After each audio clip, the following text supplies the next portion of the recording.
So kita sepetang di pantai Koba. Pandainya. So kita pantai Koba petang ni kita melihat sungai. Sungai Padang. Padang ada, sungai ada kan? Kita bersama-sama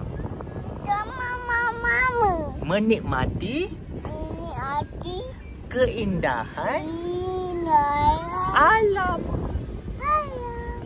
Alhamdulillah. Jadi jom kita ke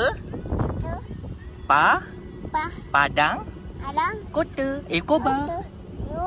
Koba anda. Tengok sungai, tengok kawan-kawan. Kerbau. Okay, bye-bye. Jumpa lagi.